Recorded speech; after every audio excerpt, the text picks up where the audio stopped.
मिनश्शैतानिर्रजीम बिस्मिल्लाहिर्रहमानिर्रहीम ला इलाहा इल्लल्लाहुल अज़ीमुल हलीम ला इलाहा इल्लल्लाहु रब्बुल अर्शिल अज़ीम ला इलाहा इल्लल्लाहु रब्बुस समावाति व रब्बुल अर्दि व रब्बुल अर्शिल करीम अल्लाहुम्मा इन्नी अस्बहतु उश्हिदुका व उश्हिदु हमलता अर्शिका व मलाइकतका व जमीअ खल्क़िका अन्नक अंतल्लाहु ला इलाहा इल्ला अंत वहदक ला शरीक लक व अन्न मुहम्मदन अब्दुका व रसूलुक अल्लाहुम्मा इन्नी अस्अलुक मिन फुजाअतिल खैर व अऊज़ु बिक मिन फुजाअतिश शर सुब्हान रब्बिक रब्बिल इज़्ज़ति अम्मा यसिफून व सलामुन अलल मुरसलीन वल्हम्दुलिल्लाहि रब्बिल आलमीन। अस्सलामु अलैकुम व रहमतुल्लाहि व बरकातुहु। सूरह फातिहा छ मक्की सूर तथ मंच 7 आयात। ब मुमताज शौकत बांग हिदायतुक अलम हेत छ बेयि तोह बुथ कनत हाजिर। एमि वीडियो पेटन कर ब कुरान मजीदुच गन्नी सूरत तो अजीम सूरत अजमत वज सूरत सूरह फातिहा तफसीर तो तमुक तर्जुम बयां। यथ वीडियोस मज कर ब तमिच तफसीर तो तर्जुम बयां कह। यथ वीडियोस मज दिम ब तोह कह अहम मालूमात सूरह फातिहा मुतल्लिक। यह सफर छन इल्मुक यतिस कह बल्कि यह सफर छ दिलन हिंद बेदारी हुंद। अम ब्रोट के बह पक तफसीर कुनत तो बह कर तर्जुम त बयां।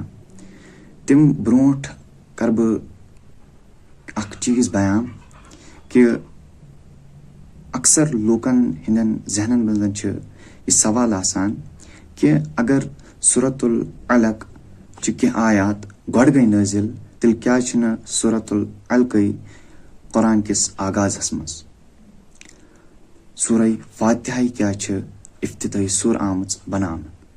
अमुक छ कह वजूहात तुम वजूहात कर बह तोह बुथ कन पेश। गन्युक वजह छ यह ज सूरह फातिहा छ सु सूर गडनी सूर युस नबी करीम सल्लल्लाहु अलैहि वसल्लम पेठन पूर आय नाजिल करना। इम बरकस सूरतुल अलक सूरह मुद्दसिर सूरह मुज़म्मिल गई न मुकम्मल नाजिल कह। इश अख वजह। दुयम वजह छ यह ज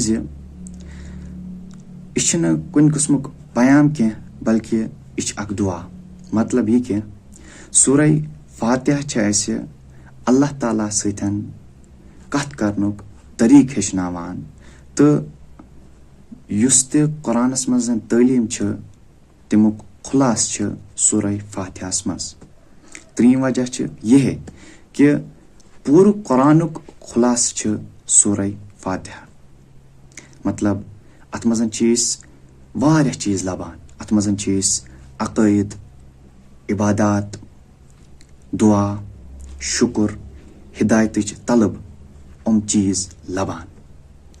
चूरिम वजह छ यह ज अत मजन एक ताल्लुक आगाज गसान। कम ताल्लुक कुरानस मजन छ अल्लाह ताला पन्न बंदन सतन कलाम करान मगर सूरह फातिहा के जरिए छ बंद अल्लाह ताला सतन हम कलाम गछान। ब्याक पंचम वजह छ यह ज यह नमाज हज बुनियाद। बगैर सूरह फातिहा छन नमाज मुकम्मल कह। युम छ तम वजूहात युमो किन सूरह फातिहा छ कुरानुक गडनुक दरवाज। लिहाजा युस सूरह फातिहा छ यह छन महज अख सूरह यतिस कह बल्कि यह छ अख सु दुआ युस दिलन सानन दिलन अल्लाह ताला सिंदन अहकामन कुनन सानन दिलन छ मुतवज्जा करान। वुछो इस सूरह फातिहा मुख्तलिफ नाव तो तुहंद माने। गडनुक नाव छ अत वन्ने यवान अल फातिहा यानी खोलने वाली। मतलब यह ज सूरह फातिहा छ कुरानुक दरवाज यानी यह कुरानुक इफ्तिताही सूर। अमे सच कुरानुक आगाज गसान तो अमे सच سٲنۍ دِلٕکۍ دروازٕ تہِ کھُلان. بیٛاکھ ناو چھِ اَتھ یِوان وننہٕ السبع المثانی، یعنی بار بار پڑھنے والی 7 آیات.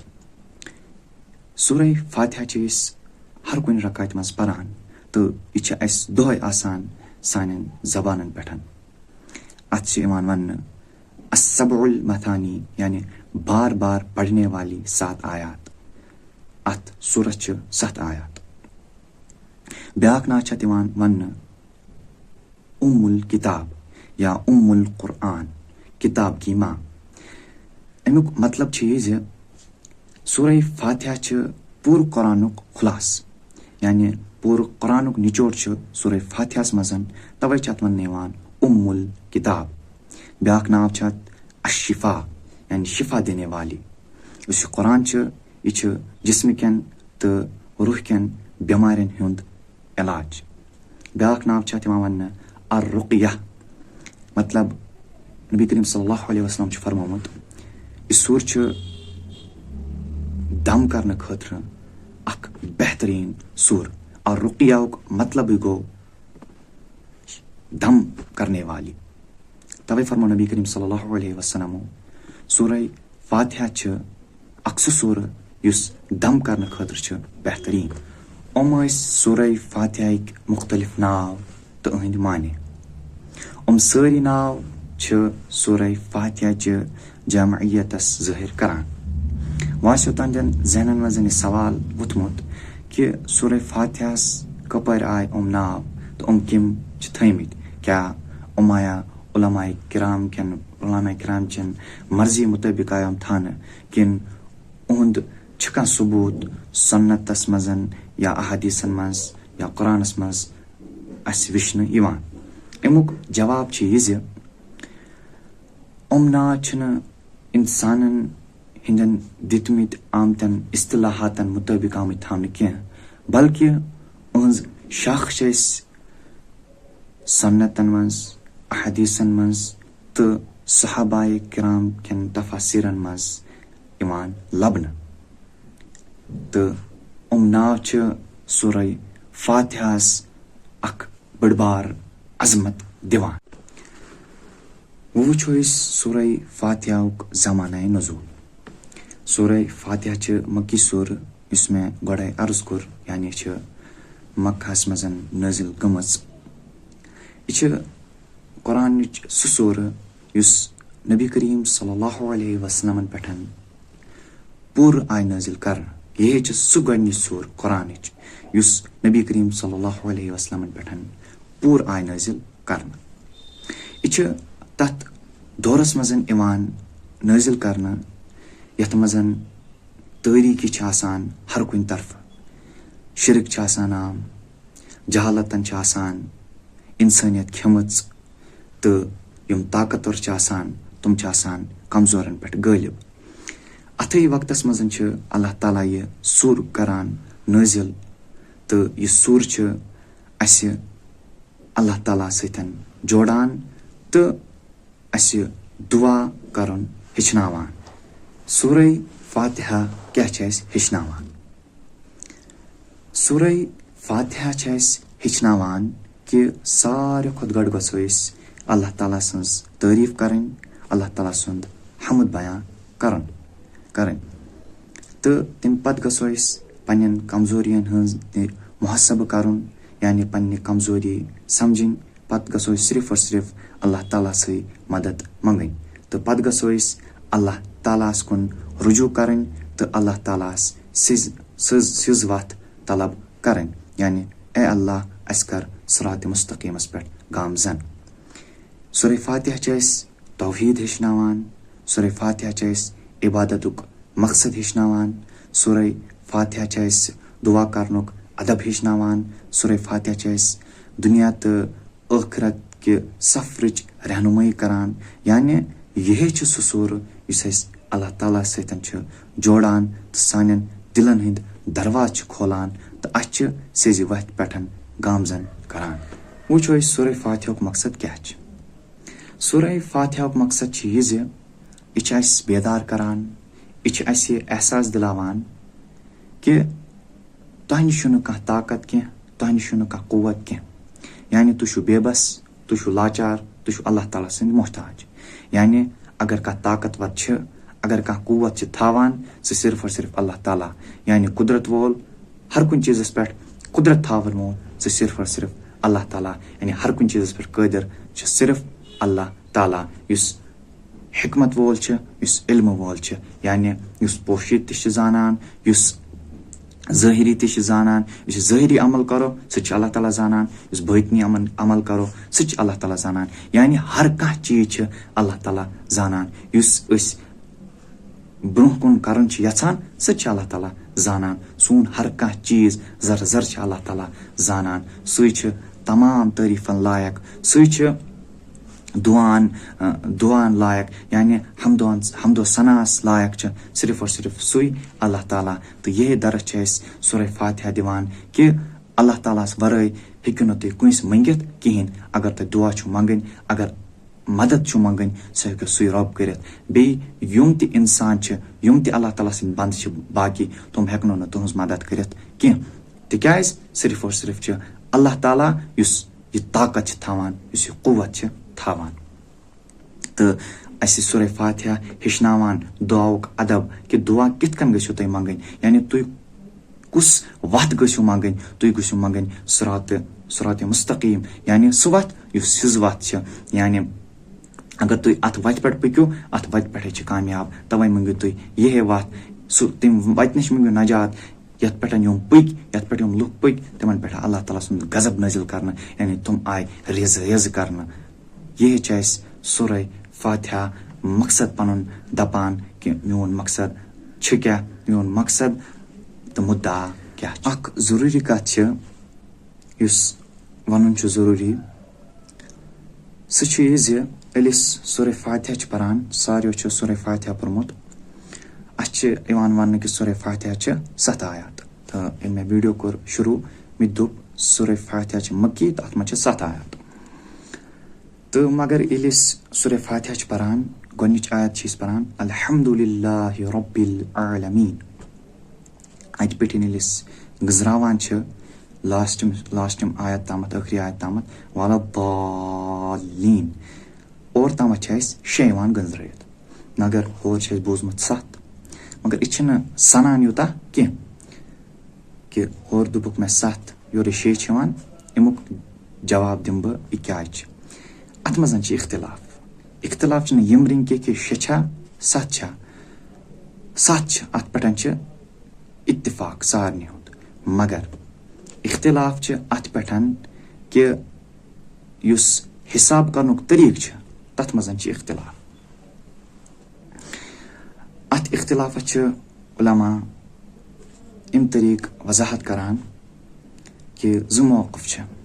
अख मौक़िफ़ छ दपान कि इस बिस्मिल्लाहिर्रहमानिर्रहीम छ सह छ सूरह फातिहा कोई हिस, यानी उस बिस्मिल्लाहिर्रहमानिर्रहीम छ सह छ सूरह फातिहा गोडनिच आयत।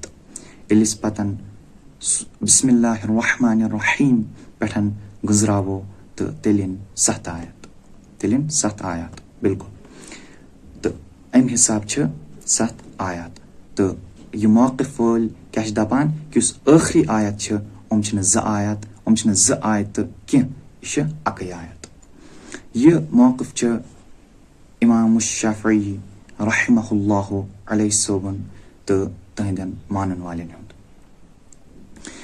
दुय्यम मौक़िफ़ छ दपान कि युस बिस्मिल्लाहिर्रहमानिर्रहीम छ सह छन सूरह फातिहाक हिस कह, बल्कि सह छ कुरान केन सारनी सूरन युस आगाजी दुआ या कलाम छ सह छ सुई, यानी मुस्तकिल सारनी सूरन युस दुआ या कलाम छ सह छ बिस्मिल्लाहिर्रहमानिर्रहीम, मगर सह छन सूरह फातिहाक हिस्सा कहें। तो कित कन यह मौक़िफ़ वोल कित कन सूरह फातिहास 7 आयत वनान, अत 7 आयत। तुम दपान कि इस आखिरी आयत सूरह फातिहाच सिरातल्लज़ीना अनअमता अलैहिम गैरिल मग़दूबि अलैहिम वलद्दाल्लीन, अत इस अख आयत छ दपान ये मौक़िफ़ वाल छ 2 आयत कित कनत छ अत तकसीम करान सिरातल्लज़ीना अनअमत अलैहिम यह दपान अख आयत गैरिल मग़दूबि अलैहिम वलद्दाल्लीन यह दुयम आयत इम रंग सूरह फातिहा 7 आयत बनान तो हम रंग त सूरह फातिहा 7 आयत बनान यह मौक़िफ़ इमाम अबू हनीफा रहमहुल्लाह अलैहि सोबन तो अक्सर अहल इल्मन अक्सरियतन हंज राय क्या यम अक्सरियत उलमा मुफस्सिरीन तुमन हंज राय यह सूरह फातिहा अत मन 7 आयत अत पे सारे हुंद इत्तिफाक मगर तुम यह वनान कि बिस्मिल्लाहिर्रहमानिर्रहीम छन सूरह फातिहा हिस्सा क्या बल्कि यह दुआ या कलाम इस हर कुन कुरान किस सूरस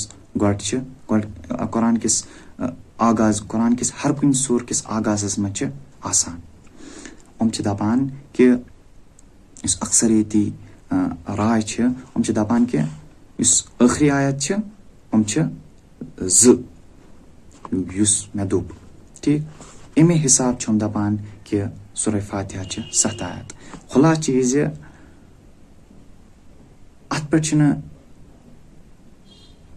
कह शक कि इत्तिफाक अत पे कि सूरह फातिहा 7 आयत अत पे इत्तिफाक इख्तिलाफ अत मजन कि हिसाब करने किस तरीक़स मज इख्तिलाफ मगर अगर इस इन साल अल्फाजन मज दपो सूरह फातिहा 7 आयतन पे मुश्तमिल अगर इस खुद मानो अगर इस यथ मानो सूरह फातिहा 7 आयत अम ब्रोटमस वीडियोस मज कर तुम सारी आगाह कि मोन अंदाज क्या आसान यानी मोन अंदाज क्या यानी गड बह परान मुताल करान अति बह कह चीज बोलान तो इस मे मवाद तुम बुथ कनत बूल अकिस सृनिस मुतालुक जन यानी यथ मजन बूज मे वारियाहन वाइजन हुंद वाज तो वारियाह मुफस्सिरीन हंद तफसीर पर मे तो अति तुहंद तखय्युलात तुहंद ख्यालात लिख मे तो पत कोड़ मे तम मज निचोड़ तुम बुथ कनत बोलमो मे तो अथ मुतालस मज वारियाह मुफस्सिरीन वारियाह वाइज शामिल यथ मजन डॉक्टर इसरार अहमद मुफ्ती तारिक मसूद सज्जाद नुमानी मौलाना तकी उस्मानी साहब इथे कनत मौलाना वहीदुद्दीन खान मौलाना अबुल आला मौदूदी शामिल हाल तो यह गोड मुताल करान पे बह करान बयान तो यह सिलसिल रोज इथे कन जारी हालांकि अत मज कर मे सूरह फातिहा तफसीर या तर्जुम कर मे बयान कह तो मगर यम बेयम किस्तन तथ मज कर बह सूरह तफसीर तवील अंदाज मज बयान तो तर्जुम त कर बह बयान तुम बुथ कन कर बह अर्ज इख्तिताम कर ब्रोट वीडियो अल्लामा इकबाल सुंद शेर इस मौजूदा माशरच कशिश करान अल्लामा इकबाल फरमावान जब भी मैं सरबा सजदा हुआ तो ज़मीं से आने लगी सदा जब भी मैं सरबा सजदा हुआ तो ज़मीं से आने लगी सदा तेरा दिल तो है सनम आशना तुझे क्या मिलेगा नमाज में अत शेरस में अक बड़ बार फलसफ मख्फी फलसफ अगर इस सनो तथ फलसफस इंसान गसान हैरान हक्का बक्का इंसान गसान तिकाज यह मौजूदा दौरच अक्सी करान तवे अल्लामा इकबालस मुबशिर दपान यानी अल्लामा इकबाल पन्ने शार के जरिए बशारत दिवान तो तमिच मिसाल यह शेर माने परो अति ये ज़्यादा समझ माने चीज़ अमिच मफहूम कर बह बयान अख तवील गसन ज़्यादा क्या बड़ मुख्तसर कर बयान अमुक तर्जुम दपो यमुक मफहूम दपो यमुक मतलब माने दप अल्लामा इकबाल फरमावान जब भी मैं सरबा सजदा हुआ तो ज़मीन से आने लगी सदा यानी अल्लामा इकबाल छ पूर्व मुसलमानन मुखातिब अल्लामा इकबाल छ दपान युस अजुक मुसलमान छ येले अल्लाह ताला बुथ कन सजदा रेज छ गसान अमिस छ ज़मीन आवाज दिवान ज़मीन छ चीख कड़ान तो अमिस छ चीख दित वनान तेरा दिल तो है सनम आशना तुझे क्या मिलेगा नमाज में ए यारा चीनिस दिलस मजा छी तुम चीज कताक नमाज पढ़ने ये क्या इम अलाव अकिस इंसान सिंदिस दिलस मजन फूट बिकस खतर नफरत यानी बुगज कीन इथे कन चीज हसद यानी सह बिकस हेकान ब्रोट वुशित क्या तमिस सह हसद गसान यह क्या मे ब्रोट चीज ये इंसानस दिलस मज सह कित कन हेक कामयाब गसित तमिस क्या मिल नमाज मज यह अल्लामा इकबाल फरमावान कि क्या मिले नमाज मज यानी दीन छुक दपान बहुस दीनदार मगर दीन ऐ अपनोमुत क्या नमाज छुक परान हो छुक सूद खेवान नमाज छुक परान हो छुक चूर करान नमाज छुक परान हो छुक अपुज दपान नमाज छुक परान हो छुक शराब चवान यानी तुम चीज छुक करान युम अल्लाह ताला यमन चीजन ममानियत कर्मच छुक तुम चीज करान यो छुक दपान बहुस नमाज परान तो हसर क्या था नमाज तवे अल्लामा इकबाल फरमावान जब भी मैं सरबा सजदा हुआ तो ज़मीन से आने लगी सदा तेरा दिल तो है सनम आशना तुझे क्या मिलेगा नमाज अलैना सब्रन व थब्बित अक़दामना वंसुरना अलल क़ौमिल काफ़िरीन रब्बना ला तुज़िग़ क़ुलूबना बअद इज़ हदैतना व हब लना मिन लदुनका रहमा इन्नका अंतल वह्हाब रब्बना अस्रिफ़ अन्ना अज़ाब जहन्नम إن عذابها كان غراما إنها ساءت مستقرا ومقاما سبحان ربك رب العزة عما يصفون وسلام على المرسلين والحمد لله رب العالمين وبكن كستر مذكر بسورة فاتحة تفسير تمك ترجم بيان تطين السلام عليكم ورحمة الله